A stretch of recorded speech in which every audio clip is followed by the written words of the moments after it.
12 de mayo del 2020, 4 de la tarde.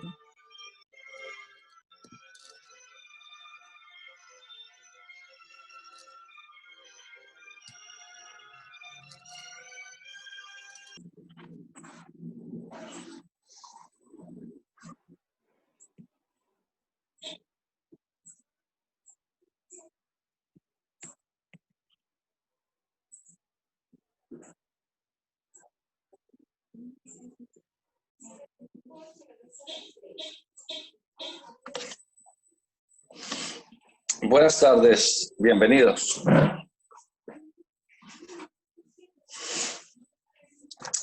Vamos a referirnos esta tarde a las grandes leyes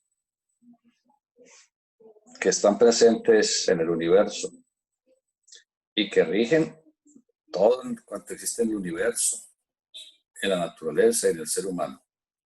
Siempre tenemos que estudiar ese ternario, como hemos explicado. El ternario es la base de todo conocimiento. Entonces, universo, que equivale a decir Dios, naturaleza, que es la manifestación de su universo, porque el universo aunque no haya naturaleza, el universo, aunque no haya evolución en ese momento, que esté en su noche cósmica, en su descanso, sigue existiendo. Entonces, el universo es per se. Y tenemos al ser humano, nosotros, en evolución. Entonces, hablemos primero de la eterna ley de la evolución. Tanto en el universo como en la naturaleza y en el ser humano, existen leyes inflexibles y eternas que rigen y dirigen la evolución, haciendo posible un lento pero progresivo perfeccionamiento de todo cuanto existe. Nada es estático. Todo cambia. Absolutamente todo muta.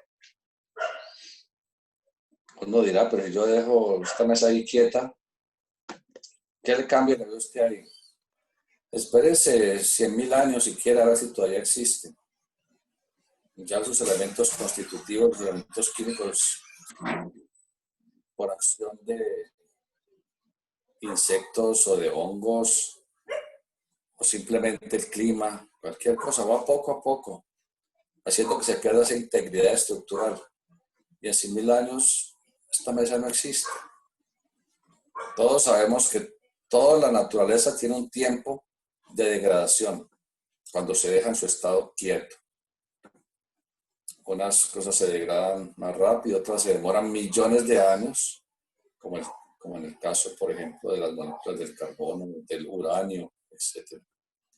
Entonces, ese cambio, que a veces es imperceptible para nuestros sentidos, ese cambio es evolución. Siempre todo evoluciona. Los seres humanos estamos evolucionando todos los días.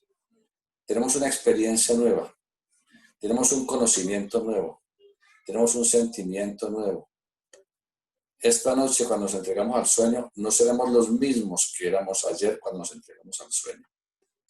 Y mañana, cuando nos entregamos al sueño, no seremos los mismos en ningún sentido, ni orgánicamente, porque habremos envejecido. Millonésimas, pero habremos envejecido. Habremos aprendido algo nuevo.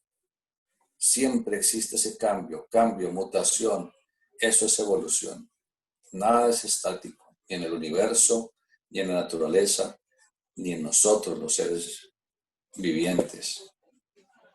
La evolución como ley natural se cumple tanto en el más pequeño de los microorganismos como en el más ingente de los sistemas de mundos, pues todo está en cambio permanente.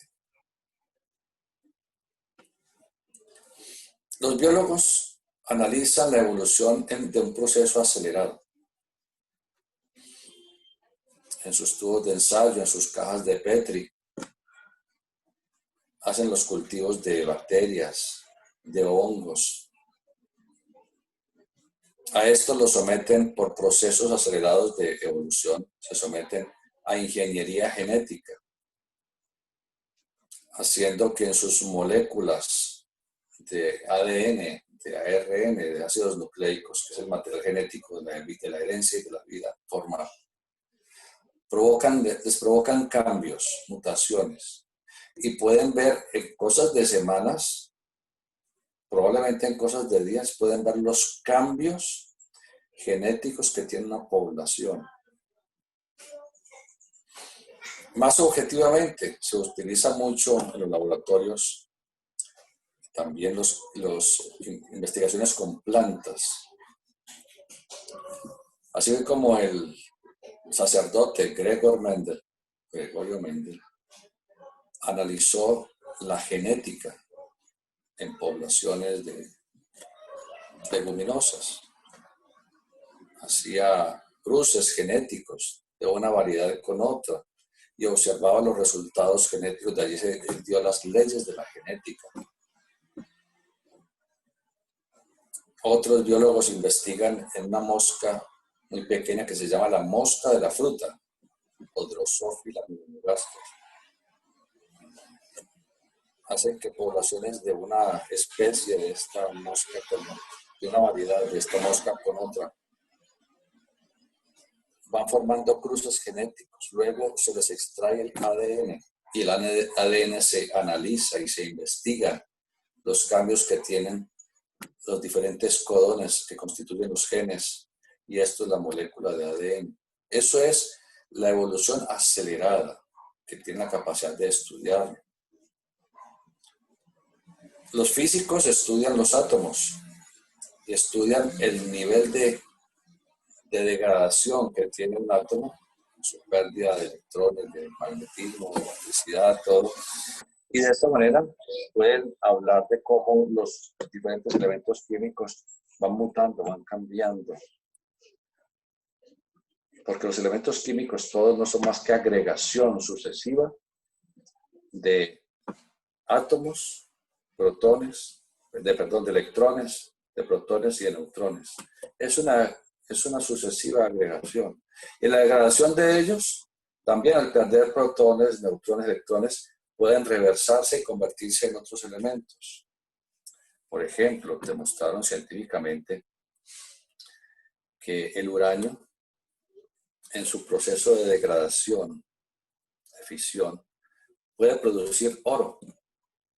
Pero el proceso es tan complejo y tan costoso que no resulta viable económicamente para ponerse a fabricar oro en un proceso de esos, que la naturaleza lo hace en esos laboratorios termonucleares que se llaman estrellas de neutrones, que es un sol moribundo de miles de millones de años, que finalizando ya su ciclo, devuelve al espacio-tiempo los materiales que él pudo producir, porque todos los elementos químicos se producen en esos laboratorios termonucleares que son los soles. Ellos inicialmente, cuando son jóvenes y de edad mediana, como el Sol de este sistema, ellos se encargan de producir hidrógeno y helio, y reversar el proceso. Debe que debe, es un proceso de fusión y de fisión, y de fusión y de fisión. Posteriormente van envejeciendo los soles para convertirse en gigantes rojos y empiezan a producir nuevos elementos químicos. Algunos estallan como supernovas liberando los elementos químicos en deriva del espacio-tiempo. Otros continúan ese proceso en donde van poco a poco, su fuerza, su campo magnético se va cerrando, colapsando más y más, y comprimiendo más y más los elementos químicos que ha ido constituyendo, hasta llegar a los elementos más pesados, los más densos, como el oro, y mucho más densos. Y podemos hablar entonces del uranio, por ejemplo. Y cuando ya finalmente este colapso no soporta más, ese aplastamiento por su propia fuerza gravitatoria, porque una estrella de neutrones tiene un proceso de rotación de 800 a 1200 veces por minuto. Manda al espacio-tiempo, manda todos los elementos químicos. Los elementos químicos, después de miles de millones de años, llegan a un sistema solar como este en formación. Y luego por acrecentamiento, cuando todos estos materiales que se encuentran en esa nebulosa en movimiento empiezan a chocar o unirse entre sí, van formando por acrecentamiento un planeta. Y toda esa cantidad de elementos químicos que ven allí, inmersos, se van organizando, y ahí tenemos todo eso. Y nosotros, como se dice poéticamente, somos polvo de estrellas. Es una profunda realidad. Nuestras células, formadas por átomos de diferentes elementos químicos, formaron parte hace miles de millones de años de estrellas, de soles, de sistemas ya fenecidos en el tiempo y en el espacio. Evolucionamos gracias a las experiencias que adquirimos a lo largo de la vida obteniendo lo que nos merecemos, porque existe la inflexible ley de causa y efecto. Y reincorporamos una y otra vez en este mundo tridimensional presionados por la necesidad de adquirir experiencias. Se habla de la lucha entre el bien y el mal, pero el mal no es más que error. El mal en sí no existe. El bien es andar por el sendero de lo correcto, por el sendero del ascenso a conciencia. Realmente, la lucha eterna en la que vivimos es entre la inconsciencia, la irresponsabilidad y el egotismo, pero algún día llegaremos en esa lucha que tenemos con nosotros mismos al ascenso a conciencia, al altruismo, al sendero de la bondad, de la belleza y del bien. La persona que sufre, y todos sufrimos en mayor o menor grado, a unos les duele el estómago, a otros la cabeza, otros no pueden pagar sus deudas, otros sufren de desamor. Todos los sufrimientos por los que pasamos, todos sin excepción, es por nuestros yerros, nuestra forma errada de actuar, de pensar, de vivir, por el egotismo. Quien no sufre es porque está caminando mejor por el camino del bien y porque ha desarrollado altruismo. El ser humano, como parte de la naturaleza, está íntimamente ligado a la ley de evolución. Y no solamente el ser humano, todo el universo está ligado a la ley de evolución. Todo evoluciona, como ya lo explicamos. La ley de evolución que señala un progreso permanente y efectivo de todo cuanto existe en el universo. Al observar la naturaleza, vemos que en los minerales se encuentra de una manera subjetiva la inteligencia universal, permitiendo que ellos se amalgamen para hacer posible la existencia de la materia. En la naturaleza, en los minerales, se encuentra subjetiva la inteligencia universal. Esa subjetividad de la inteligencia universal, el alma del mundo, la conciencia cósmica, Dios, como le querramos llamar, actúa, porque decimos que subjetivamente el mineral, porque el mineral en su estado incipiente de evolución está completamente dormido. La inteligencia universal actúa objetivamente per se, por ella misma. Pero todos lo que estamos evolucionando, minerales en todo el universo, que constituye todos los elementos químicos, sintomas de nuestro planeta, adicionalmente vegetales, animales, humanos. Nosotros evolucionamos subjetivamente, no nos damos cuenta del proceso, hasta tanto lleguemos al estado de conciencia diferenciada que es lo que da la evolución humana. Pero el logos, la divinidad, la inteligencia universal, ella está objetivamente trabajando, impulsando, presionando, dirigiendo todo este proceso. La materia que observamos en su complejidad y densidad para nuestros sentidos no es más que la asociación o maridaje de los elementos químicos de naturaleza polar contraria que al vincularse permiten que surja todo cuanto existe. Entonces la materia existe gracias a dos polos o polaridades de los elementos químicos.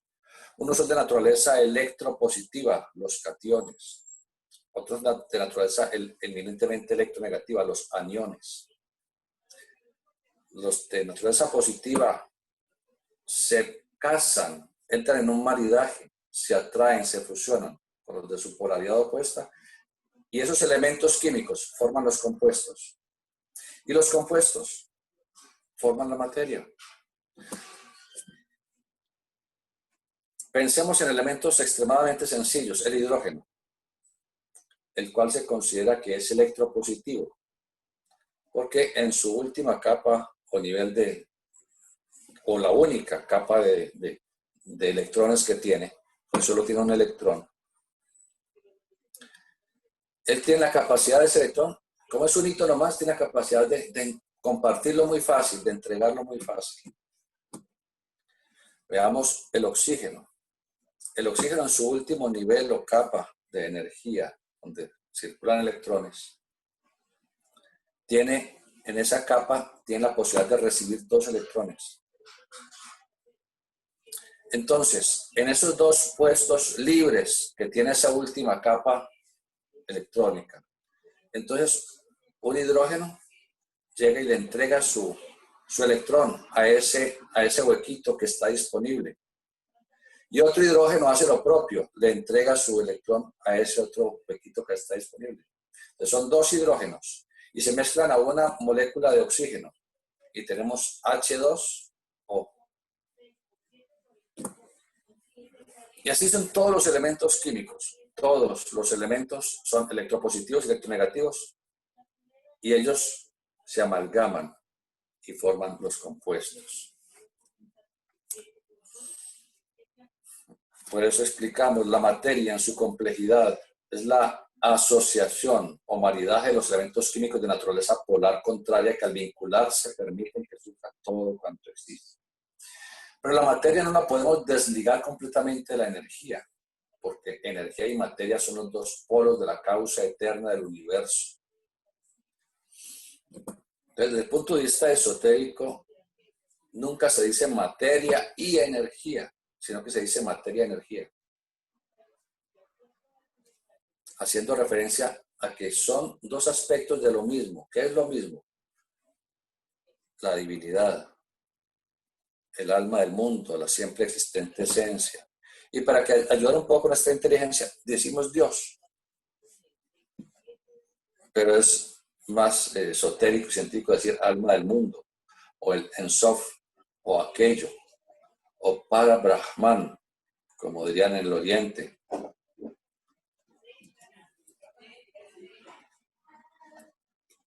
Entonces, siempre los 2 polos, materia, energía, los 2 polos de la causa eterna, de la divinidad, que permite que el universo exista. Quienes leen la Biblia no en su sentido esotérico, sino dogmático. Esotérico es leer, discernir, meditar y tratar de entresacar las profundas verdades y conocimientos que ahí subyacen. Y dogmático es leer y aleluya, y aleluya, y aleluya, y no más, sin discernir.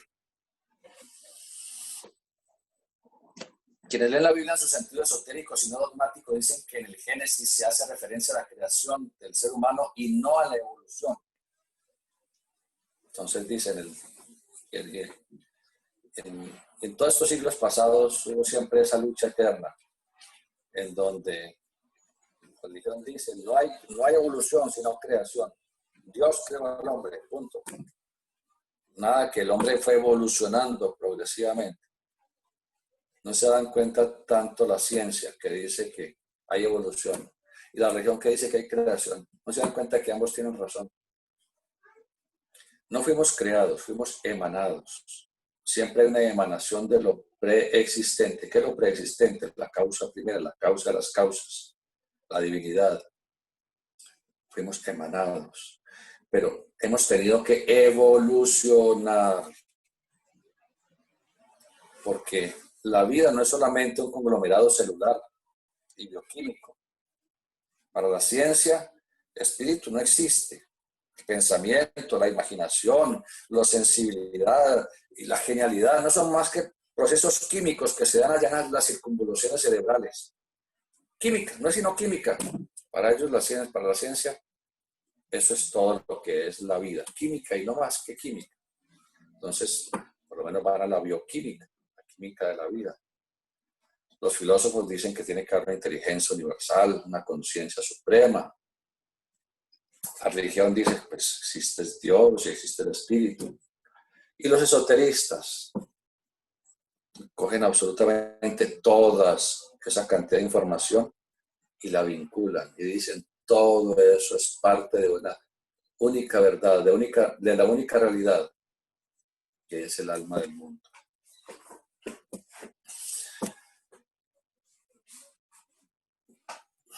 Quienes leen la Biblia ven que se hace referencia al ser humano. Dice, la Biblia es un libro escrito simbólicamente, y así como todos los textos esotéricos hay que leerla entre líneas. Los 7 días simbólicos de la creación son inmensos periodos de tiempo en relación con la evolución de nuestro sistema solar. Entonces, esos 7 días son cada día, son miles de millones de años. Miles de millones de años. En la actual época en la que estamos viviendo, la Tierra, con su evolución, la ciencia conceptúa que tiene 4.680 millones de años. Hablan con una precisión absoluta. Pero según el proceso de degradación de elementos como el plomo, etcétera, eso ya los científicos demostraron que se puede medir ese proceso de degradación de esos elementos químicos y saber de una manera más o menos acertada las edades de degradación de esos procesos químicos, y así se llega a la conclusión de que son tantos millones o miles de millones de años. Entonces, esta es la época terrestre. La ciencia conceptúa unos 4.600 millones de años. Pero el universo es más antiguo. La ciencia en sus investigaciones más o menos la cataloga en unos 13.800 millones de años. De manera que desde hace 13.800 millones de años, lo que llaman el Big Bang, hasta la actualidad, el sistema solar, dice la ciencia, ya unos 5.000 millones de años. El planeta Tierra unos 4.600 millones de años. Y enseña el esoterismo que estamos en el 4º día de esos simbólicos días de la creación, en el 4º día. Apenas estamos en la mitad del proceso de este día. De manera que si este día lleva 4.600 millones de años, el día completo debe durar alrededor de 9.000 años. Cada día, en la duración de un día, le sigue la duración de una noche, con el mismo periodo de tiempo. De manera que entre el solo día actual, que se llama periodo terrestre, que duraría unos 9.000 millones de años, le seguiría una noche, otros 9.000 millones de años, antes de otro amanecer al 5º día de la creación. Entonces estamos hablando de inmensos, inconmensurables periodos de tiempo. Y estamos en ese proceso lentísimo, pero que no se detiene jamás. Eso es evolución. Según las enseñanzas esotéricas de esos simbólicos 7 días de la creación, estamos promediando la mitad del 4º día, pero cada día tiene su noche. Es un amanecer y un anochecer del cosmos, que a través de miles de millones de años genera un sistema solar y todo lo que evoluciona en él, volviendo a reasimilarse toda aquella experiencia para que el Logos, gran arquitecto del universo, o Dios, pueda crecer más en su infinita conciencia, aprovechando toda la experiencia de la evolución. Pero así como sucede en nuestro sistema solar, en esos ciclos de evolución, suceden todos los sistemas solares de la galaxia y del universo, en todas las constelaciones, galaxias, el universo. Todo ese proceso es análogo. Todo requiere un ciclo análogo y es septenario. Nosotros evolucionamos en 7 cuerpos, en 7 mundos. Tenemos 7 grandes resonadores electromagnéticos, que esotéricamente se les llama chakras, y que se relacionan con los 7 principales centros endógenos, glándulas de secreción interna, y con aquellos vórtices de energía en donde se entrecruzan las filas del sistema nervioso central y el autónomo para formar los plexos nerviosos. Y tenemos los 7 días de la semana, y tenemos los 7 colores del espectro visible, o el arco iris, y tenemos 7 notas musicales. Y siempre hay un septenario, en lo pequeño y en lo infinitamente grande. De manera que así, como nosotros estamos sometidos a nacimiento, desarrollo, que es evolución, y finalmente envejecimiento y muerte. Asimismo, los planetas también tienen su nacimiento, tienen su formación, su desarrollo, llegan a su senectud y finalmente fenecen. Y el sistema solar con todos los planetas también tiene su nacimiento, tiene su crescendo, envejece y muere. Y una galaxia que está formada por sistemas solares igualmente nace, crece, se reproduce y muere. Y el universo que está formado por las galaxias es exactamente igual. Y cuando muere el universo, entrará en un estado de reasimilación de la experiencia, en donde el Ser Supremo, la esencia que contiene en sí el universo, el espacio, el tiempo, la materia, la energía, absolutamente todo, entra en su cesación de actividades, en su propia noche, que se llama Mahapralaya, su gran noche cósmica, asimilando la experiencia de toda esa miríada de evolución, galaxias, sistemas solares, planetas, seres, cosas, y de cada uno de los infinitos átomos que constituyeron ese universo. Porque hasta los átomos, la seidad, la inteligencia universal tiene que derivar experiencia. Y después de su sueño, que dura lo que haya durado ese día de manifestación de su universo, despertará a un nuevo universo, llamará a ser un nuevo universo muy superior al anterior, aprovechando todos los aciertos y todos los posibles desaciertos. Y de esa manera continuar junto con nosotros, que despertaremos en el nivel en el que hayamos entrado en sueños. Y siempre en un crescendo eterno que no tiene fin. Por eso el esoterista tiene que utilizar la analogía si quiere entender los procesos cosmológicos, los procesos biológicos y cualquier proceso que quepa en nuestra imaginación. La analogía es la clave. Quien no estudie la analogía no podrá entender jamás ni las cosas más triviales del diario vivir.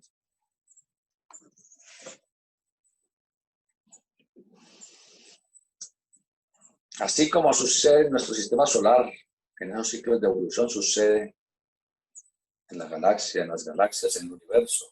En ese gran ciclo que es conocido en su inicio como el Big Bang, o la gran explosión para la adquisición de conciencia del absoluto, la seidad, la inteligencia universal, la causa causón, la causa primera, Dios como le quieran llamar. El absoluto, eterno e incognoscible hacedor del cosmos. Si analizamos el camino de la evolución desde el mineral, pasando por el vegetal, luego al animal, hasta llegar al ser humano, encontramos que siempre un reino se soporta en el anterior en un camino de perfeccionamiento progresivo. El reino mineral, con sus múltiples actividades químicas a través de enlaces iónicos, hace posible que los vegetales, como alquimistas vivientes, transformen los elementos químicos en elementos coloidales, que han de servir de base de nutrición al animal y al ser humano. Por eso el vegetal es un eslabón que sirve para vincular el reino mineral con los reinos animal y humano. El reino vegetal es inmensamente importante porque nos proporciona el oxígeno y la nutrición.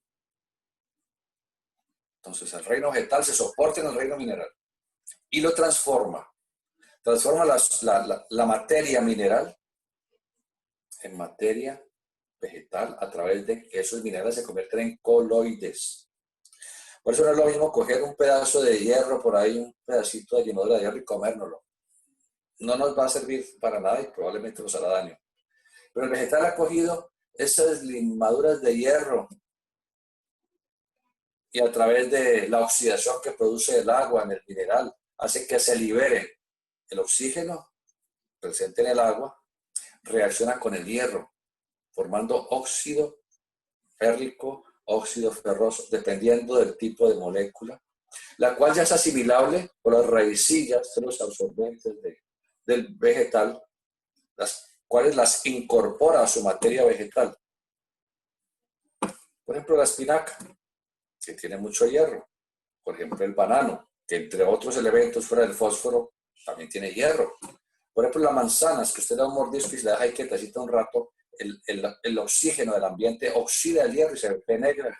La manzana se ve negra, el mordisquito. ¿A por qué se ponen negros los bananos con la madurez? Que tienen hierro y el oxígeno del ambiente oxida las moléculas de hierro.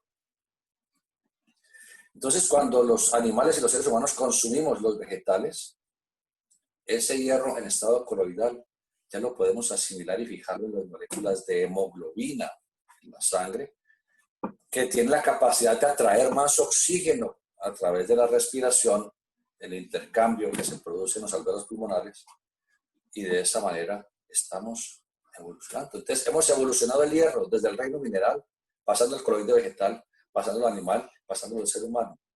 Allí el hierro, ese hierro está evolucionando, está cambiando, está mutando.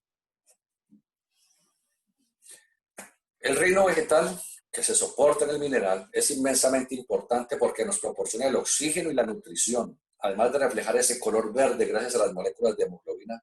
Entonces, no es que el vegetal sea verde, el vegetal debe tener otro color que no conocemos. Él lo que hace es reflejar el verde. Pues uno ve una cosa y dice, esto es verde, no es verde, estamos viendo su color complementario. Alguien dice, uy, qué camisa roja tan bonita, resulta que no es roja. Está simplemente reflejándose el color opuesto. Son las ilusiones que nos producen los sentidos. Ese color verde reflejado por la naturaleza hace que nuestra salud física y emocional pueda mantenerse en armonía. Si no fuera por el color verde de los vegetales, no podríamos, en el estado actual de nuestra evolución, mantener la alegría ni la cohesión molecular de nuestro organismo y muy rápidamente habríamos de fallecer. Pero alguien dirá, ¿y aquellos que viven en los desiertos? Ellos también se alimentan de vegetales. Puede que la naturaleza vegetal no los esté rodeando en un momento determinado, pero la están consumiendo. Los beduinos en el desierto, ellos cargan alimentos y consumen muchos dátiles y consumen higos, consumen vegetales y consumen animales, sí. ¿Y los animales de qué se alimentaron? De los vegetales.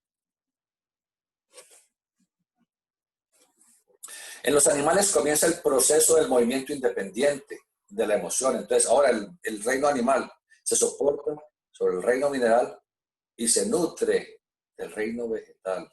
Un reino se soporta y se alimenta del anterior. Esa es evolución, esa gradación. En el animal tenemos el movimiento independiente, emoción, instinto, actividad. Es como si la vida que se encontraba relativamente profunda, dormida en el mineral, estática relativamente en el vegetal, pudiera despertar en un momento determinado, emocionarse, desear, tener instinto en la objetivación del proceso evolutivo. No pensemos que la materia tal como la conocemos hoy en día, constituyendo los minerales, vegetales, animales y seres humanos, se originó al azar, que de la materia así formada despertó la vida y comenzó a evolucionar. Esa es la teoría científica. La materia que constituye el universo, en este caso el planeta Tierra, se originó al azar. La materia se origina al azar. Y en ese originarse al azar, debido a que la atmósfera primitiva existía mucho nitrógeno, existía mucho carbono, oxígeno. La acción de las erupciones volcánicas, liberando azufre. La acción de las tormentas que se producen en esa atmósfera, en todas las atmósferas se producen tormentas, pero en esa atmósfera primordial primitiva, muchísimas más tormentas. Entonces los rayos eléctricos con sus 30 millones de grados centígrados que produce una descarga eléctrica. La superficie del Sol solo tiene 5.000 graditos. Adentro tiene 15 millones de grados, creo que dicen. Pero un rayo produce 30 millones de grados centígrados. Y además la electricidad, produciendo electrólisis en los elementos químicos, separando elementos químicos, separando moléculas y fusionándolas a su vez. Entonces tenemos nitrógeno, que nosotros constituye proteínas, entre otras cosas. El oxígeno, el carbono. el azufre.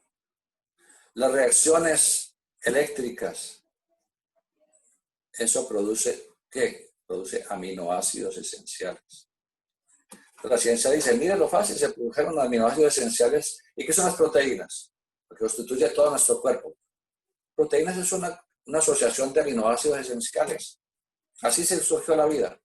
De manera que un científico a principios del siglo pasado dijo que vamos a fabricar vida. Y en su laboratorio, en matraces, tubos de ensayo, mezcló nitrógeno, hidrógeno, oxígeno, azufre, carbono. La sometió a descargas eléctricas consecutivas, permanentes durante meses. Y nunca surgió vida. Y no han podido los científicos hacer vida, que es vida, células, moléculas orgánicas, independientes. Nunca las han podido hacer.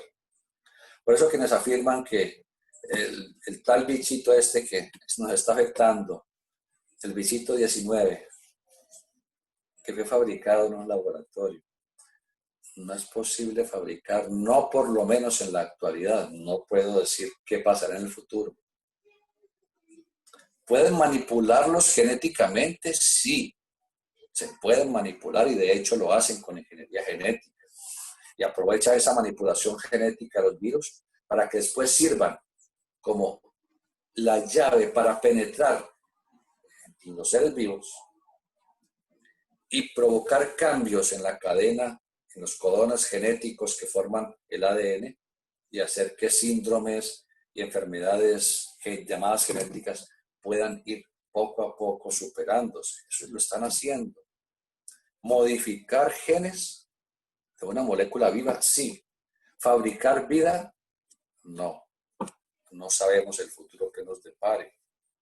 Hace unos, no sé, 5 o 8 años, de pronto la ciencia dijo, fabricamos una bacteria, no sé qué fabricamos, ya no recuerdo mucho la nota, que habían fabricado. Cuando uno se pone a leer, dice, cogieron una célula y le sacaron su núcleo, anuclearon una célula X, Y o Z. Y entonces le colocaron en esa célula, le colocaron el núcleo de otra especie diferente. Y entonces, como esa ya tenía su arquetipo, su membrana citoplasmática, su citoplasma, su membrana plasmática, le pusieron su núcleo y ¡eureka! ¡Ya! ¡Hicimos! Dijeron ellos, les llenaron la boca de saliva. Hicimos una célula. No, no la hicieron. Quítenle el molde, a ver qué tan machos son. A ver si ese núcleo, que tampoco lo hicieron ellos, si pueden hacer la cosa por ellos mismos. Entonces no es eso de que la vida, despertó la vida y ya. No. La vida sí es preexistente, como lo hemos dicho. Ella, la vida, es quien anima las formas. ¿Y qué es la vida? La vida es Dios, el alma del mundo, la inteligencia universal. La vida es quien anima las formas para que éstas evolucionen, mientras que los cuerpos son moldes o arquetipos cósmicos hechos por la inteligencia universal. Los arquetipos que van modelando la materia son los espíritus virginales, nuestra chispa divina. Ellos son la vida que modela la forma, da los arquetipos, para luego habitar en esos arquetipos, en esas casas. Es como uno decir que un arquitecto hizo una casa y decimos entonces que la casa es el arquitecto. No, el arquitecto hace la casa y luego que la hace, mora en ella, habita en ella, la aprovecha. Entonces, en el momento en que el arquitecto tiene que abandonar la casa, porque el arquitecto no es eterno, entonces la casa quedó vacía. Y deja esa casita quieta a ver qué pasa. Todos sabemos lo que pasa cuando una casa está abandonada. Cómo se muere, cómo se derruye constantemente y se acaba. Qué cosa tan rara. Una casa, no importa lo antigua que sea, mientras haya gente habitándola, la casa se mantiene. Si la casa la cierran y no vuelve a entrar nadie más en décadas, la casa va a derruirse. Entonces, al igual que el arquitecto hace la casa para vivir, la casa no es el arquitecto. Asimismo, el cuerpo no es el espíritu. espíritu hace su casa, la habita, y luego el espíritu tiene que irse. Esa casa queda derruida, pero luego hace una casa mejor, mejor. Esa es la evolución. Los vehículos, los cuerpos que tenemos ahora son mucho mejor, más funcionales que los que tenían los trogloditas hace 100.000 años, 1.000.000 de años, 7 millones de años. El espíritu va habitando, va moldeando sus casas. Cada vez con más experiencia hace una casa mejor. Eso es evolución.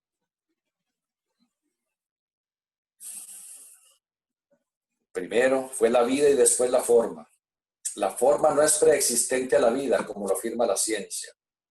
La materia per se no es la responsable de que hoy tengamos un cuerpo denso. Es la vida interior, la vida del espíritu, que gracias al proceso evolutivo ha ido atrayendo elementos que han podido organizarse y coordinarse lentamente, modelando la materia hasta lograr la forma que conocemos en la actualidad. Esa es la vida. Los Rosacruces, evolucionistas por excelencia, saben que la evolución jamás se detiene. Observando objetivamente, al parecer puede haber estancamiento o pareciera haber estancamiento. Parece ser que para nuestra razón parece estar estancado. Está aprendiendo alguna lección, quizás subjetivamente a través del dolor, del sufrimiento, etc. Y de esa manera está evolucionando. No hay algo que haga evolucionar más que el sufrimiento, el dolor. Es lo que más acicatea al ego a que crezca, a que mejore, a que cambie, a que se supere. Una vida de comodidad, a no ser que ese ser tenga mucha evolución, una vida de comodidad es una vida trivial, insustancial, muchas veces con muchos vicios. Una vida de limitación, de dolor, de sufrimiento, obliga a esa persona a esforzarse tremendamente. Probablemente no lo haremos en toda la vida que se convierta en multimillonario, ni que llegue a ser el ser más perfecto físicamente, intelectualmente. Pero esa persona ha dado un paso tan grande en la evolución que en futuras vidas nacerá con un cuerpo perfecto, bello, sin enfermedades, con una capacidad de conseguir y de prosperar de una manera increíble. Ha evolucionado. Cómo las limitaciones le acicatearon para perfeccionarse. Y el otro que lo traía todo, no se esforzó. De pronto abusó de su cuerpo, de sus energías. De pronto maltrató a los demás. Por lo tanto, en otra vida, ¿qué irá a cosechar? Este se esforzó y cosecha mucho. Este se esforzó poco, cosecha poco. No se esforzó nada, no cosecha nada. Abusó de sí y de los demás, tendrá que sufrir muchas limitaciones.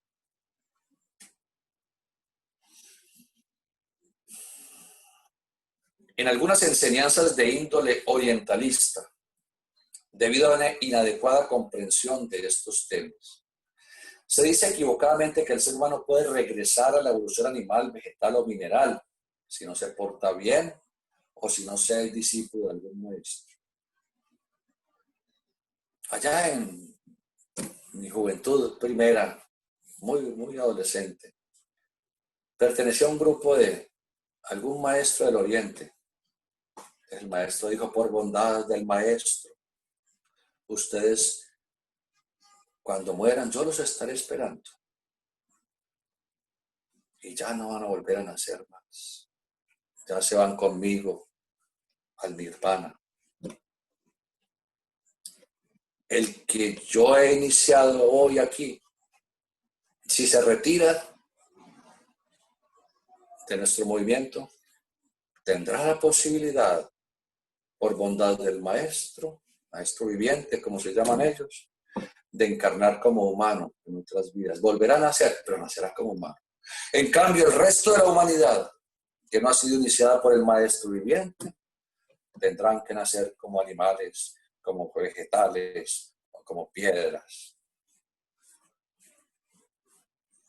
Triste eso. Y no es el único que lo dice. Les comentaba ayer. Un instructor de filosofía Vedanta del siglo pasado, Prabhupada.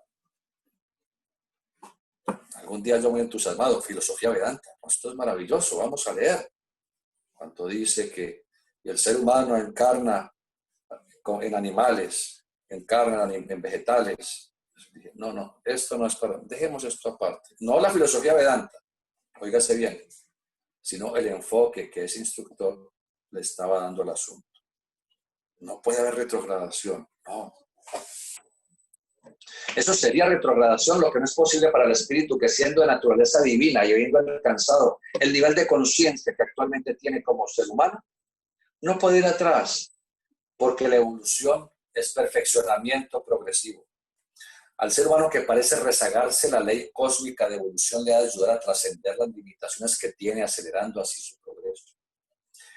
La evolución es un cambio permanente que no podemos negar, porque lo estamos viendo a cada momento. El ser humano cada día aprende cosas nuevas, lo que demuestra que está evolucionando porque está adquiriendo experiencia. Cada día aprendemos más debido a la resistencia que nos ofrece el mundo, proporcionando las lecciones que necesitamos para crecer en el campo de la conciencia. Los niños están creciendo, desarrollándose, están evolucionando corporalmente.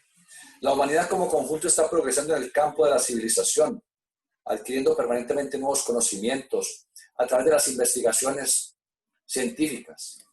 Todo ese crecimiento, todo ese cambio que tenemos en conjunto es evolución. La evolución es una ley absolutamente natural. Por eso observamos al ser humano luchando, quizás desesperadamente, por la búsqueda del conocimiento, en ese deseo de conocer. Estamos constantemente preguntando a los demás, ¿qué hay de nuevo? Uno se encuentra con un amigo, con un pariente, dice, hola, ¿cómo estás? ¿Qué hay de nuevo? Se despiden, se encuentran más tarde o por la noche. Hola, ¿cómo estás? ¿Y qué hay de nuevo? Esa necesidad del ser humano de conocer, de aprender, de saber, siempre inquiriendo, siempre. Eso es evolución de la conciencia. Permanentemente estamos inquiriendo a los otros qué es lo que saben, qué conocen, qué pueden decirnos. Es el deseo del alma de conocerlo todo. Y ese es el deber que tenemos como seres humanos. Pero no es creyendo, porque la creencia impide que nuestra conciencia pueda avanzar y perfeccionarse. Tenemos que llegar al conocimiento a través de la experimentación, de la observación, de la atención, de la percepción, de la interiorización, de la meditación, porque de esta manera podemos tomar contacto con energías muy sutiles que desconocemos y que suelen darnos con frecuencia luminosas ideas que nos ayudan a mejorar nuestra existencia. Entonces, eso es lo que respecta a la ley de evolución, para que meditemos, reflexionemos acerca de esto, si podría ser, podría o no podría ser, la ley de evolución. Escucho sus comentarios, sus preguntas, y hasta donde estemos en capacidad de solucionarlas, podemos solucionarlas. Vayan escribiendo poco a poco sus preguntas, por favor, y estaremos pendientes entonces. Muchas gracias, hermano. Mucho gusto. Bueno, la hermana Rosa Hernández y el hermano Javier Arciniegas, recuerden que las preguntas son escritas, entonces las pueden hacer por el chat del Zoom para irlas leyendo, que tienen las manitos levantadas, entonces para que por favor escriban. Bueno, en este instante no hay una pregunta escrita todavía, démosles un momentico, hermano. Que se recuperen. Muy bien, muy bien. Recuerden hacer sus preguntitas con tiempo, si en el momento va saliendo alguna pregunta, alguna inquietud, váyanla escribiendo, que apenas tengamos la oportunidad, entonces las leemos para que no tengamos que esperar. Bueno. Bueno, muchas Elizabeth. gracias a todos. No, Elizabeth, Elizabeth es la que, como un Ella no resorte. No para allá. Hermanita, listo. Dice, hermano, ¿cómo evolucionan los planetas con nosotros? Bueno, no solamente con nosotros, sino a pesar de nosotros. Miremos el pobre planeta Tierra, cómo lo maltratamos. Esa es nuestra madre naturaleza, la otra es la madre genética, orgánica, nuestra progenitora, naturaleza. como lo llaman los esoteristas, es la madre natura. Ella tiene un ciclo de evolución diferente al nuestro. Nosotros somos tan efímeros en el tiempo, aunque nos mantenemos a lo largo del espacio. Pero es muy diferente nuestra evolución a la de un planeta. Nosotros lo tenemos que medir en algunos centenares de millones de años. Ellos lo miden en miles de millones de años, porque son logos. Cada planeta es un logos. Es un ser de altísima evolución, el cual se convertirá algún día en un logos solar, de logos planetario a logos solar. Nuestro planeta algún día se convertirá en un sol, será el centro de un sistema solar. Y nosotros algún día seremos logos planetarios, y después seremos logos solares, y después seremos logos de una galaxia, así sucesivamente. De manera que la evolución no se detiene. Por lo tanto, no podemos medir, hermana, ese tipo de correlación. Yo no la conozco, por lo menos. ¿Qué otra cosa? El hermano Jesús Enríquez dice, en el caso de la clonación de animales, ¿cómo funciona ese proceso de vida? Bueno, los animales no tienen un espíritu interno como nosotros, no tienen ego, nosotros tenemos un ego, centro de conciencia, ya que nos individualizamos con una mente, que ellos no tienen, actúan por instinto. Los animales dependen de algo que se llama el espíritu grupo, que es una jerarquía de arcángeles, que se encargan, cada uno de estos grupos arcangélicos se encarga de una especie en cuestión animal, de las miles de millones de especies animales que existen en la gradación de evolución. De manera que en la clonación, recuerden ustedes, lo que se saca es una célula, antiguamente era una célula madre de un animal. Después se dieron cuenta de que cualquier célula tenía esa facultad pluripotencial de convertirse en un cigoto. ¿Qué es un cigoto? Es una célula fecundada que se convertirá en un ser, ¿no? Entonces, a esa célula le sacan una célula al animalito, luego sacan material genético del animalito y se inyecta en esa célula. Esa célula se aneclúa, se le saca su núcleo, se le inyecta entonces el material genético que actúa como si fuera el núcleo celular. Se le da una descarga eléctrica, que es la chispa de vida, digamos así, el fuego que le hace falta. Y en esa descarga eléctrica comienza ese material genético a dividirse por mitosis sucesivas y a formar entonces ese clon.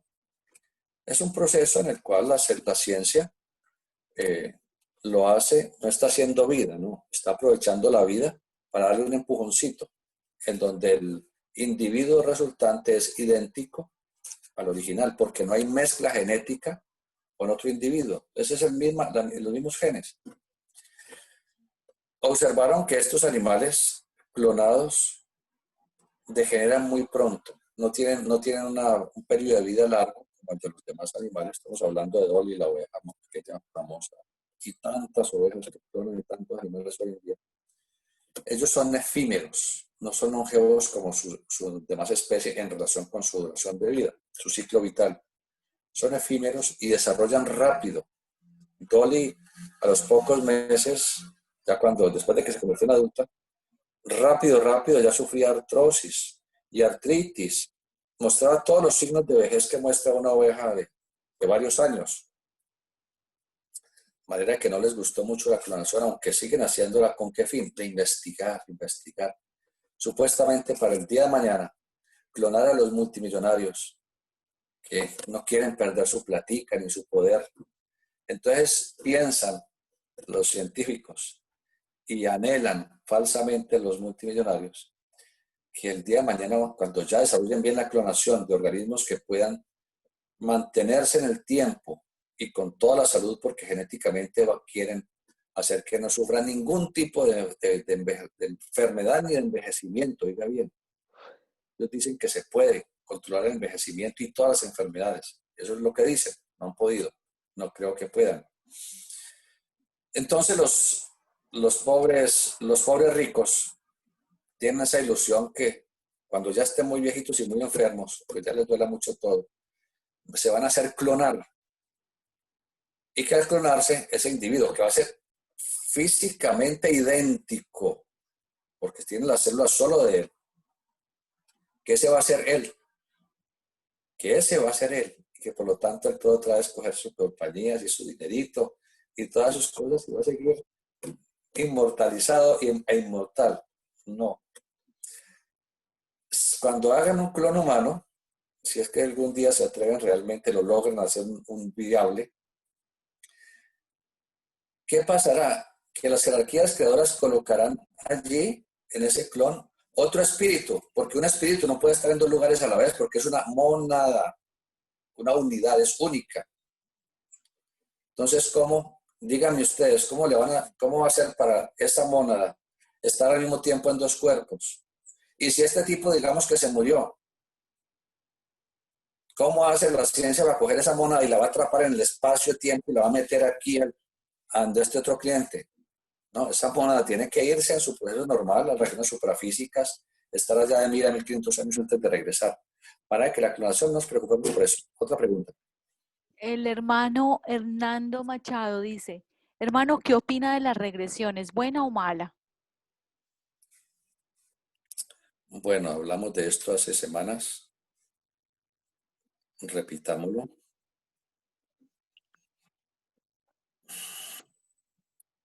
La clonación, perdón, lapsus, porque estoy pensando en una imagen que me llegó. Regresión. Discúlpeme un momentico, por favor.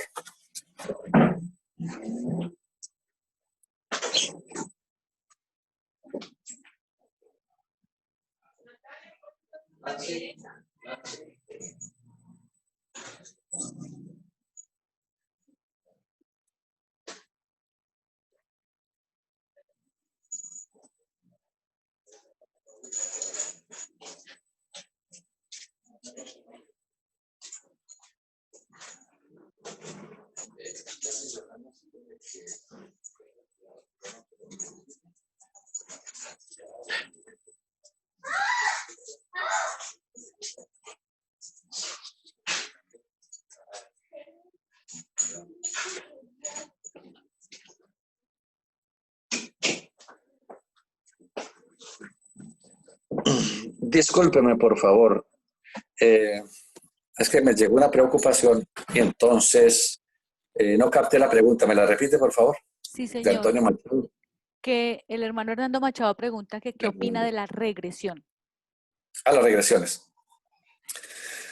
En las regresiones, generalmente el regresionista provoca una pseudohipnosis en la persona y le siembra inconscientemente el regresionista, le siembra imágenes en el subconsciente de quien está siendo sometido a la regresión.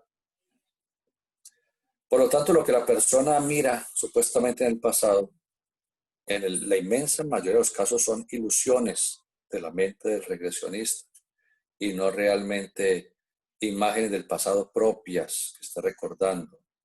Recordemos que las puertas del pasado, la divinidad las cerró para evitarnos que conozcamos cosas que podrían producirnos traumas, sufrimientos, terror, miedo, de ver que se acerca la ley de causa y efecto de esas cosas. En el pasado no fuimos todos peras en dulces, de ninguno. Tenemos un pasado durísimo y tenemos cosas buenas. Pero en una sola vida, recuerden, se los dije ayer, no se alcanza a pagar esa infinitud de deudas que tenemos. Por lo tanto, las jerarquías del karma, los señores del destino, nos reparten en módicas cuotas para de aquí a la eternidad toda esa cantidad de deudas para que no suframos tanto. Nos dejan momentos felices y nos dejan momentos de tristeza. Debido a eso, la naturaleza, Dios, no permite que abramos impunemente las puertas del pasado, porque al no haber sido peras en dulces en el pasado, entonces nos daremos cuenta de todas las maldades, asesinatos, violaciones y cosas terribles que hicimos. y que tenemos que pagar. Entonces vamos a decir, ¿cuándo voy a pagar esto? ¿Cuándo voy a pagar esto? ¿Cuándo me va a llegar? Y la vida sería un infierno. De manera que pues, las regresiones, si uno mismo logra hacerse una autorregresión, maravilloso. Y están las técnicas. El doctor Weiss enseña en las últimas páginas de sus libros como una serie de preguntas para uno hacerse una autorregresión. Si a alguno le funciona, maravilloso. Pero como le digo, póngale a eso un 99.9% de fantasía y un 0.1% de realidad. Por lo tanto, no vale la pena para mí. ¿Qué otra cosa? La hermana Gloria Bolaños dice, doctor Iván, ¿qué significa ser descendiente de Atila? Descendiente de Atila. Decíamos hace un mes y medio acerca de eso. Dijimos que conceptúa la ciencia que un alto porcentaje de la humanidad occidental, bueno, y oriental, son descendientes de Atila. ¿Cómo se sabe? Quien tenga esos lunares morados en su cuerpo, morados, de nacimiento, manchas de nacimiento morados. Eso es exclusivamente de las hordas de Gengis Khan. Gengis Khan se supone que él dejó 1 millón de hijos. 1 millón de hijos en sus correrías. En sus correrías, pues violó centenares de mujeres. Y se dicen, eso a mí no me consta, sino que eso es lo que dicen los historiadores, que se conceptúa que dejó 1 millón de hijos, regados por Europa, Medio Oriente, Asia Central y Asia Oriental. Entonces, aquí en Colombia he conocido un sinnúmero, muchísimas personas.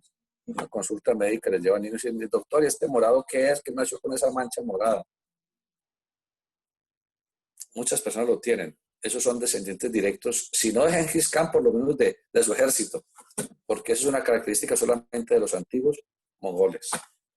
Otra pregunta, comentario, inquietud. Sí, señor. El hermano David Villamil dice, ¿los agujeros negros qué juego tienen en la evolución al devorar los planetas y los soles? Todo lo que nace debe morir.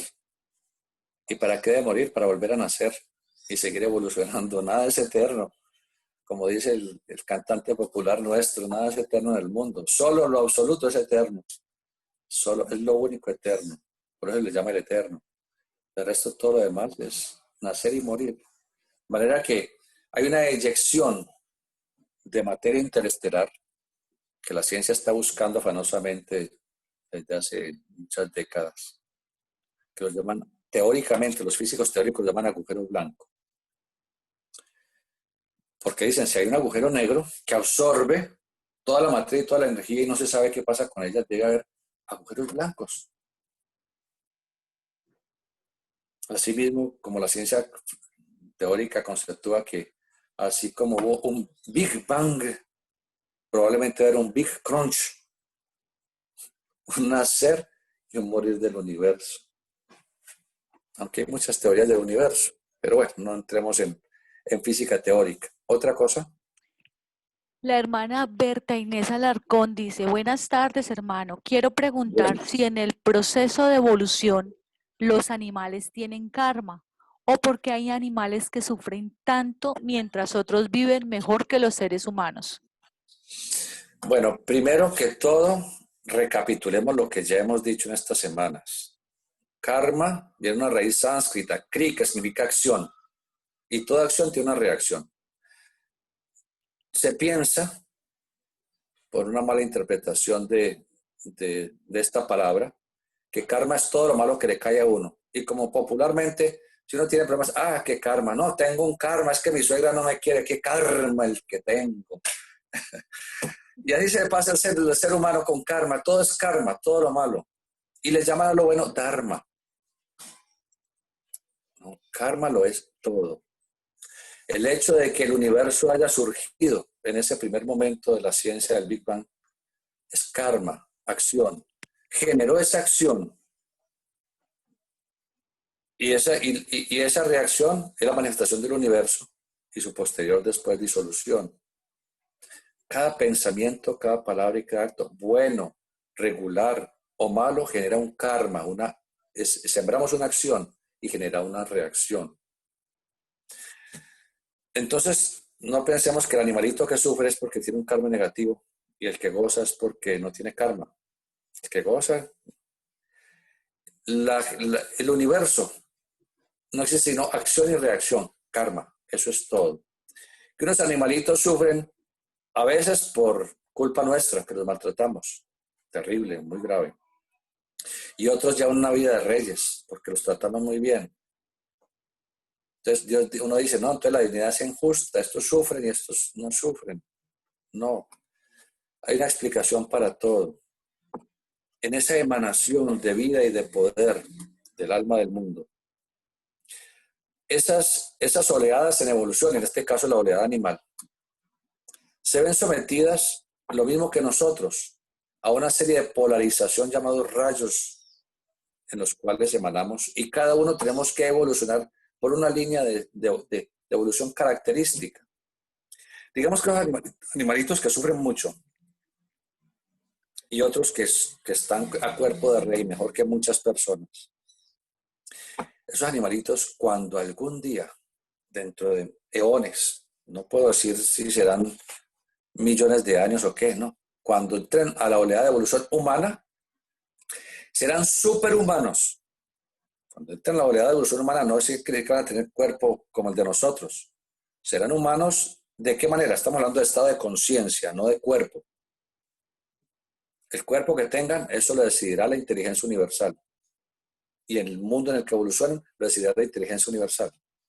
Pero esas monas, esos espíritus virginales que están bajo la dirección del espíritu grupo animal, cuando entren a la oleada humana, esos que sufren, que los maltratan, que los torturan, entrarán a ser los superhumanos, los guías de todos sus demás hermanos humanos.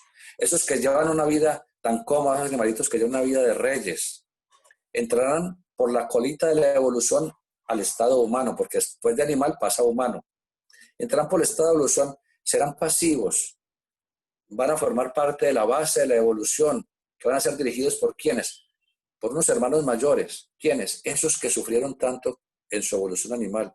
Van a ser los hermanos mayores y los van a acelerar, a empujar, a elevar en la evolución. Entonces no pensemos que los bosques, las grandes selvas que están talando las multinacionales ahora en estos países tercermundistas, porque eso no lo van a hacer en los países del primer mundo. Pensemos que es que los árboles tienen un mal karma.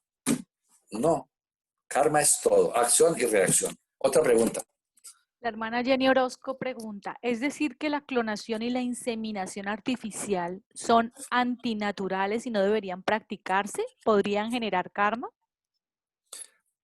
La clonación, hasta donde se puede observar, es antinatural porque no se está dejando a la naturaleza que actúe espontáneamente. Pero, óigase bien, las enseñanzas esotéricas hablan que la naturaleza también hay que ayudarle. Una cosa es ayudar a la naturaleza y está la inseminación artificial. Una cosa es ayudar y eso es dable y es correcto, es beneficioso. Y otra cosa es lo antinatural. Clonación es algo antinatural porque no está dentro de los cánones normales de la multiplicidad, porque la evolución tiende es de la unidad de la multiplicidad, ese perfeccionamiento infinito. Por eso la endogamia, que es casarse entre consanguíneos, es negativa. ¿Qué sucede con la endogamia? Hace que nazcan idiotas, que nazcan locos, que nazcan con mutaciones, muchas deficiencias genéticas que están allí dormidas, latentes, de pronto se encuentran esos genes y despiertan situaciones indeseables. Lo que no se produce con el cruce de especies y de razas. Eso fue lo que propició la jerarquía creadora, los seres que han dirigido nuestra evolución, propiciaron no la endogamia, sino que propiciaron fue precisamente la poligamia. Y por eso la evolución nos llevó ¿a qué? A que nos reuniéramos en las Américas todas las razas planetarias, todas las especies humanas, que los celtas, que los teutones, que los sajones, que los íberos, que los árabes, que los africanos, que los asiáticos, que los nativos indoamericanos, etcétera. Todos nos juntamos acá porque hay que buscar la pluralidad.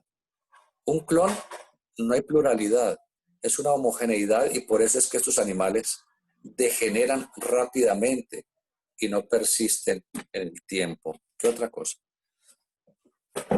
La hermana Karen Hernández pregunta, buenas tardes. Si los animales no tienen conciencia, ¿cómo parece que lograrán identificar, en este caso las mascotas, cuando algo está bien o está mal? Bueno, hemos hablado no solo esta tarde reiterativamente, sino todas estas semanas. Hemos hablado de los espíritus grupo animal. Y decíamos hace 3 semanas, decíamos, los espíritus grupo animal son los responsables de las migraciones de las aves, de las migraciones de los peces, de las grandes migraciones animales para reproducirse, para protegerse de las inclemencias del tiempo, los cambios de estaciones, tienen que emigrar. Cuando se acerca el crudo invierno meridional, tienen que emigrar hacia las zonas tórridas, tropicales. Y luego cuando pasa el invierno, migran otra vez a reproducirse a zonas de altas latitudes. Que tendrán una conciencia que les permita hacer todo eso.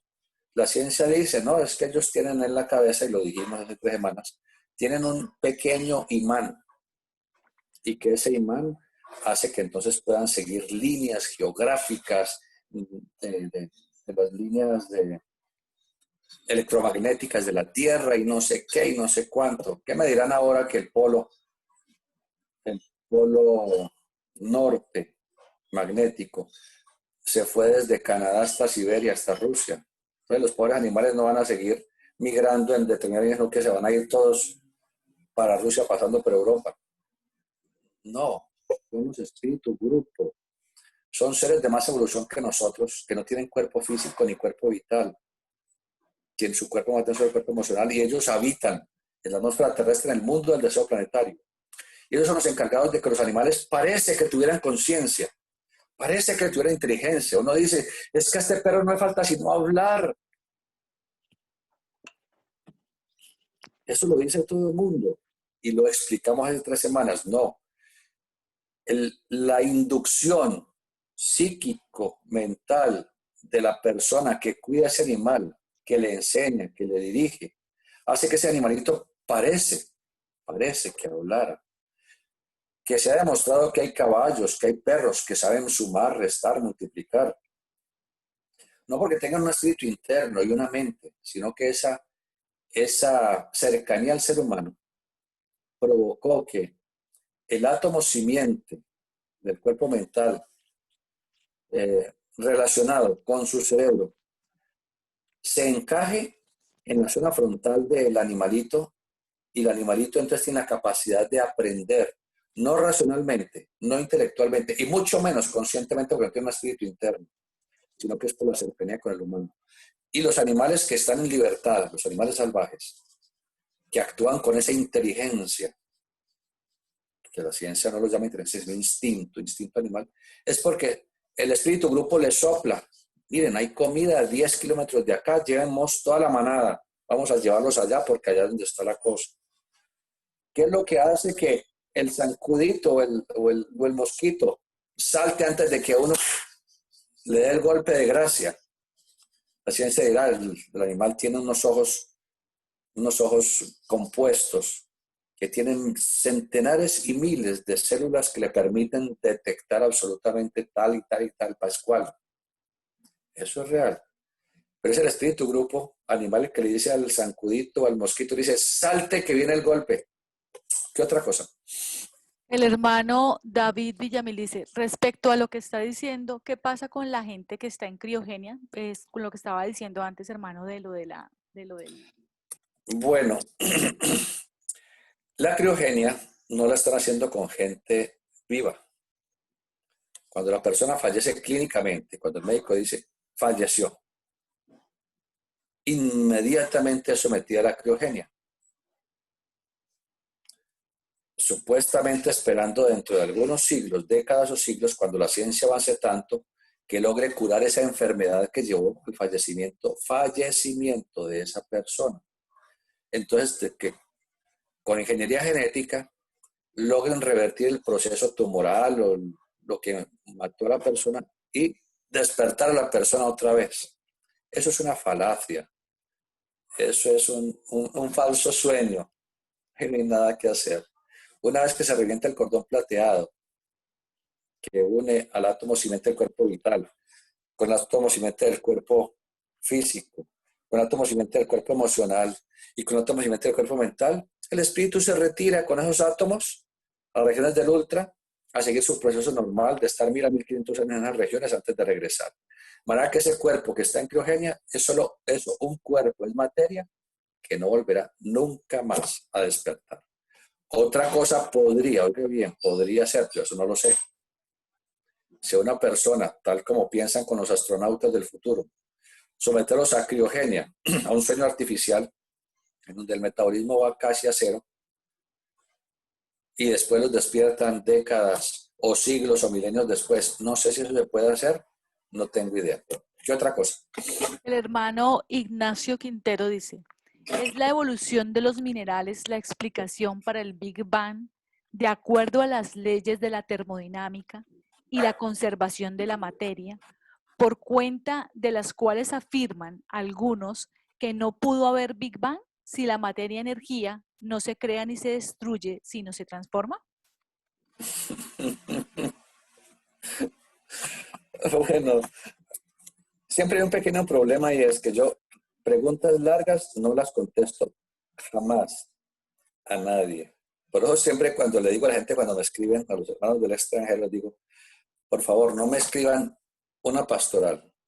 Escríbame una preguntita de un renglón, una cosa muy fija, y yo se los respondo, de resto no es posible. Y han visto que yo soy así. En una pregunta tan larga se pierde la esencia. En primer lugar, porque aquí no estamos capacitados en el campo científico de la química para empezar a hablar de las leyes de la termodinámica y hablar de tanta cantidad de cosas tan magistralmente expresadas por mi sobrino. Lo que está preguntando tiene su respuesta esotérica, por supuesto. Y hemos hablado todo el tiempo, hablamos de la siempre existente esencia. Hablamos del Ein Sof, de lo absoluto, del ser supremo, de aquello, de como le querramos llamar. Y les dije ahora rato que Él es el espacio, Él es el tiempo, Él es la materia, Él es la energía, Él lo es todo. Y que Él entra en sueños, en ese proceso que esotéricamente se llama el caos, y luego despierta a un nuevo amanecer llamado cosmos. Entonces la ciencia, que no logra entender, primero dice, no existía nada, ni el espacio, ni el tiempo, ni la energía, ni la materia, nada existía. Así expresa la ciencia, la física. Estamos hablando de física, de ciencia, no de esoterismo. Dice, pero de pronto, en un momento, toda la materia y toda la energía del universo, si dicen que no había nada, de pronto toda la materia y toda la energía del universo, que no existía según ellos, se concentró en un punto de gravedad infinita, llamado singularidad cósmica. ¿Qué es una singularidad? Es allí donde no se cumplen las leyes de la física, ni del espacio, ni del tiempo, ni de nada. Allí no existe nada, no existe ninguna ley conocida, por lo menos. En ese punto de singularidad infinita, debido a esa fuerza de gravedad infinita, al comprimir todo el espacio y el tiempo y la energía y la materia, etcétera, etcétera, provocó una inmensa explosión que empezó a la deriva en el espacio-tiempo. Y en ese momento, dice la ciencia, se formó el espacio, se formó el tiempo, se formó la materia y se formó la energía. Vemos el mayor absurdo en la ciencia al decir no existía nada, pero de pronto todo se comprimió y dio origen a aquello que no existía. El esoterismo tiene todo el conocimiento. Como es tan largo explicarle esto, nos demoraríamos semanas explicándoselo. Les ruego el favor que baje a internet el primer tomo de la doctrina secreta de Blavatsky. Tomo 1, doctrina secreta de Blavatsky, que se llama Cosmogénesis. Léalo, usted tiene la capacidad intelectual para leerlo, y ahí va a encontrar la explicación esotérica y científica de lo que me acaba de preguntar. Y todo el que se interese en saber algo de eso, pues no es lo ideal comenzar el estudio esotérico estudiando el primer tomo de la doctrina secreta, pero si quieren saber acerca de cosmogénesis, allí está. ¿Qué otra pregunta? La hermana Carmen Orozco pregunta, buenas, ¿pero los animales o su espíritu grupo aprenden de nosotros el odio y el amor? ¿O el amor?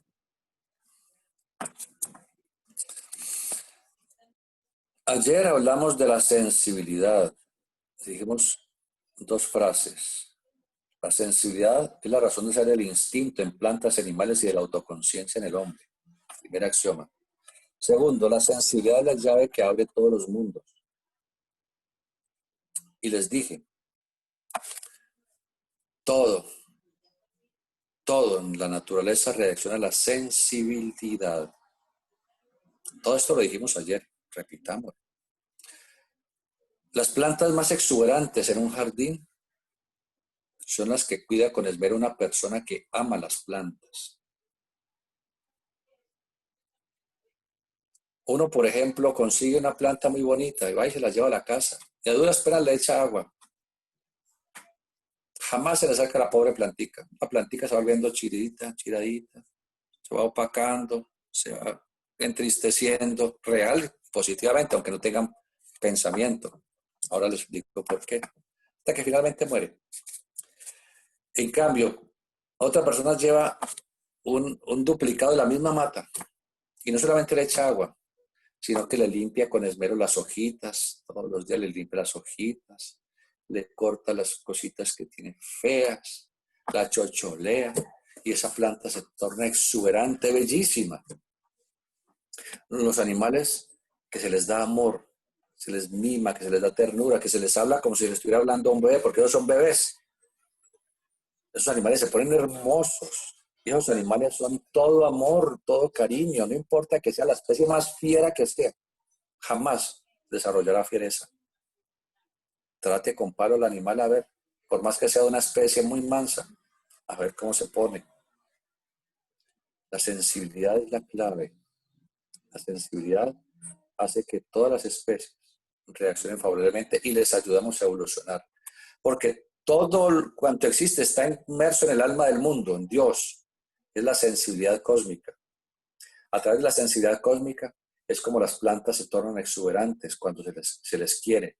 A través de la sensibilidad cósmica del alma del mundo es que los animales evolucionan más rápidamente. Cuando le damos amor a un animal, aceleramos su evolución. Y por eso el animalito parece que pensara. Y estamos acelerando hasta tal paso la evolución de ese animalito que cuando le toca entrar en la evolución humana entrará extremadamente más rápido que los demás. Y ya les dije, se convertirá en un superhumano. De manera que la sensibilidad es la clave. ¿Qué otra cosa? El hermano Guido dice, la hermana Adriana pregunta si la maldad es, en sentido genérico, forma parte de la evolución. En nosotros está absolutamente todo lo bueno y todo lo malo.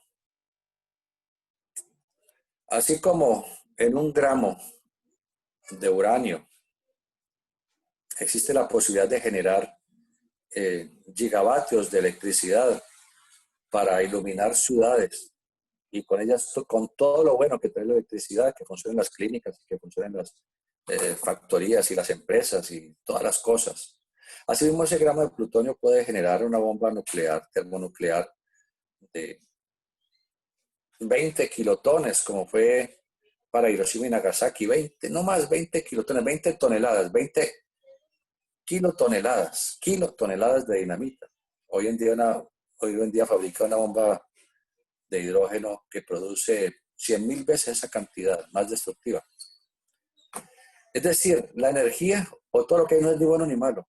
En el ser humano existe simplemente su libre albedrío y puede utilizar su libre albedrío para hacer el bien, para amar, para bendecir, para servir, o puede utilizar su libre albedrío para dañar, para matar, para robar, para hacer maldad. Solamente depende de cada uno. Ahora, quien va por el sendero del bien, llevará un sendero de felicidad poco a poco.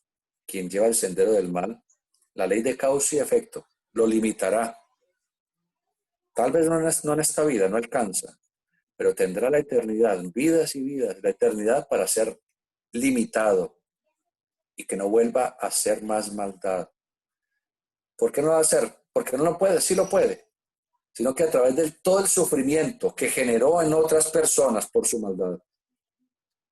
Ese sufrimiento entonces lo llevará a que él también sufra las consecuencias. Y tal sufrimiento, enfermedades, limitaciones, hambre, desamor, etcétera, evitará que siga utilizando sus energías de una manera perversa para más maldad. Entonces aprenderá su ser interno a caminar por el sendero del bien. Entonces en la naturaleza no hay nada ni bueno ni malo. Cuando se habla de magia blanca y magia negra, la magia, que es el movimiento del magnetismo universal, quien lo aprende a manipular, si lo utiliza para el bien, para beneficio de los demás, es magia blanca. Pero si lo utiliza para dañar a otros o para su propio beneficio, es magia negra. Es una sola. Depende de cuál camino se sigue. ¿Qué otra cosa? La hermana Doris Muñoz dice, gracias, doctor. Mucho gusto, pues. Y la hermana María Fernanda Góngora dice, doctor Iván, ¿qué ocurre en el proceso de la maternidad subrogada en donde se presta un servicio para permitirle renacer a un nuevo ego? Bueno, es un acto muy noble, aunque algunas damas lo hagan por recibir la paga, el estipendio monetario que eso implica, ¿no? Alquiler de vientres. Pero es un servicio a la humanidad. Esa persona que está prestando su vientre, es probable que en otras vidas se haya hecho abortos o haya hecho abortos o haya facilitado abortos, etc. Y haya pagado ya su deuda en vidas sucesivas, pero allá en su interioridad le quedó esa profunda nostalgia de esos actos innobles que cometió o ese acto en el pasado. Y ahora cuando se habla de prestar su vientre, que muchas lo hacen espontáneamente, lo hacen. Es un acto muy noble, muy bello. Hay abuelitas que ya sexagenarias, septagenarias, que le han prestado el vientre a su hija o a su nieta para que tengan el hijo que no pudieron tener. Entonces reciben ese óvulo fecundado por su hija y su esposo, se lo implantan. Y aunque uno dice, pero ¿cómo hace una mujer sexagenaria, ya menopáusica? ¿Cómo hace para que no se dé? Se da. Eso existe, se da, está científicamente mostrado. Y tienen el bebé, obviamente, con los riesgos inmensos para la vida incluso de esa señora. Porque ya no es lo mismo un cuerpo de una mujer de 60 años que un cuerpo de una muchacha de 20, 30 años o 40. Pero a pesar de eso, es tal el amor que sienten por su hija o sus hijos, que sea, tal el amor que deciden incluso poner en riesgo su vida, su integridad para hacerlo. Es un acto noble. Otra cosa. No, hermano, ya no hay más preguntas escritas. Bueno, a todos muchas gracias por su atención. Muy bien, Pablo, muy queridos. Mañana a las 4 de la tarde los que nos puedan acompañar. Seguiremos con estos